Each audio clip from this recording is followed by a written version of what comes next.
एक पुख्ता उम्र की खातून एक पुलिस वालों को कॉल करती है, अपनी एफआईआर कटवाती है। उसके बाद वो पुलिस स्टेशन में आती है, बहुत ज़्यादा रोती पीटती चिल्लाती है और बताती है कि उसका शौहर एक रोज़ से गायब है। अब पुलिस जब रिसर्च करना शुरू करती है, सर्च करती है, तो उनको एक जगह पर एक गाड़ी बहुत बुरी तरह से डैमेज मिलती है जिसके अंदर एक बॉडी होती है। अब वो साधना नामी खातून को बुलाते हैं और उसके बाद जो दिखाते हैं तो वो कहती है कि यही मेरा शौहर था जिसका एक्सीडेंट में जो मारा गया है। मगर उसके बाद जब पुलिस तहकीक करती है तो क्या वाक़या होता है कि वो इसी खातून को गिरफ्तार कर लेते हैं। इसके पीछे क्या कहानी है, आज हम आपको इसकी पूरी कहानी सुनाते हैं। नाज़रीन, 2025 की बात है। भारत की रियासत है मध्य प्रदेश। वहाँ पर एक 37 साल खातून अपने शौहर के साथ बहुत अच्छी ज़िंदगी गुजार रही थी।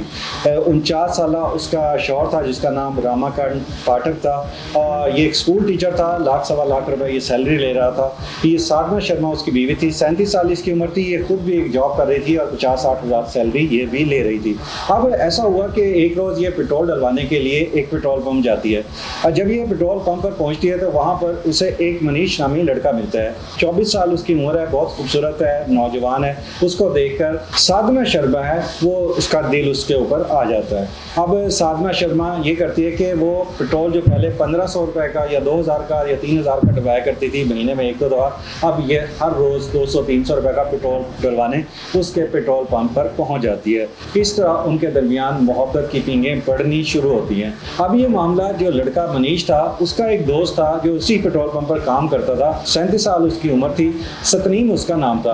अब ये सतनीम सिंह जब उसे देखता है तो उसे कहता है कि तुम्हारी तो बहुत ज़्यादा मोहब्बत हो गई है इसके साथ और तुम उसके साथ आते हो जाते हो, मैं देखता हूँ कि तुम इसकी मोहब्बत में गिरफ्तार हो, तो मेरा भी इसके साथ कोई टांका फिट करवा दो।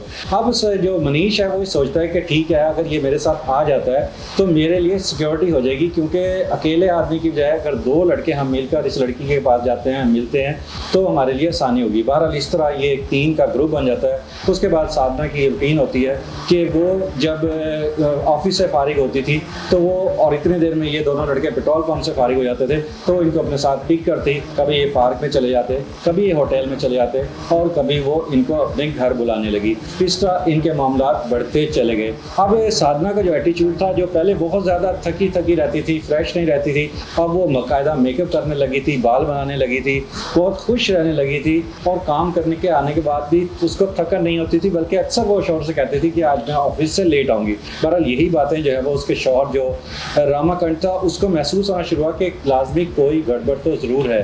बहरहाल वो खामोश रहा, लेकिन एक रात ऐसा हुआ कि साधना अचानक व्हाट्सएप पे बात करते करते उसकी आंख लगी। अब जब उसका शौहर था रामाकांत, उसने जब फ़ोन देखा तो उसके पैरों के नीचे से ज़मीन निकल गई, क्योंकि वहाँ पर साधना ने अपनी नाजेबा तस्वीरें 2 आदमियों को भेजी हुई थी। अब रामाकांत का दिमाग घूम गया। उसने फ़ौरन सोती हुई साधना को उठाया, बड़े गुस्से से पूछा कि ये आदमी कौन है। साधना ने उनको टालने की तो कोशिश की, मगर बाद में उसने बताया कि ये पेट्रोल पंप पर काम करने वाले लड़के हैं और ऐसी वैसी कोई बात नहीं है। बहरहाल यहाँ पे रामाकांत से गलती हुई। उसने कहा कि मैं सुबह इनको जाकर देखूंगा और इनके साथ मैं निपटता भी हूँ और इनके खिलाफ एफआईआर भी करवाता हूँ। अब ये वो लम्हा था जिस पर साधना ये सोचने पर मजबूर हो गई कि मेरी ख़ानदान में भी रुसवाई होगी, ऑफिस में भी रुसवाई होगी और ये बात फैलेगी। तो इसलिए उसने अपने जो दोस्त थे, जो उसके यार थे, उनको फ़ोन किया और उसने कहा कि कल मेरा शौहर तुम्हारे पास आ रहा है, ये किसी सूरत भी पेट्रोल पंप पर पहुंचने ना पाए, वरना तुम्हारी भी बेइज्जती होगी, मेरी भी रुसवाई होगी और ये बात पूरे शहर और मोहल्ले में फैलेगी। बस यही सुनना था कि वो दोनों तैयार हो गए और उन्होंने पेट्रोल पंप पर से आने से पहले ही जो शौहर था साधना का, उसको एक जगह रोका, उसको काबू किया और उसकी गाड़ी को एक वीराने में ले गए।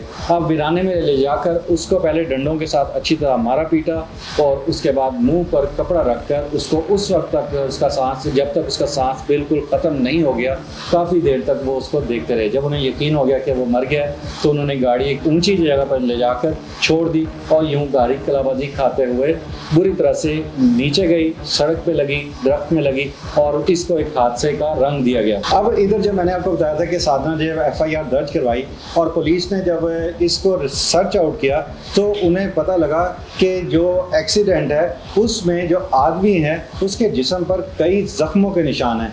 इससे उन्हें यकीन हो गया कि ये शख्स हादसे का शिकार नहीं है, बल्कि इसकी मरने से पहले कई लोगों के 2 या 3-4 लोगों के साथ हाथापाई भी हुई है।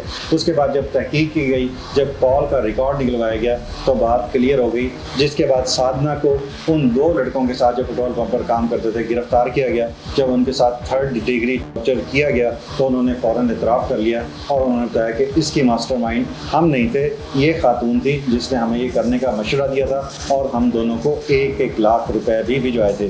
और यूँ उन्होंने जब देखा कि उनके दोनों के पास फ़ोन के ज़रिए उनके पास 1-1 लाख रुपए आए थे तो उन्हें यकीन हो गया कि ये कार्रवाई इन तीनों ने ही की है। अब ये तीनों जेल में हैं, अदालत में इसका केस चल रहा है और यकीनन अब ये सारी ज़िंदगी जो इनका इश्क का भूत जो इनके ऊपर सवार हुआ था वो अब जेल में ही गुजरेगा।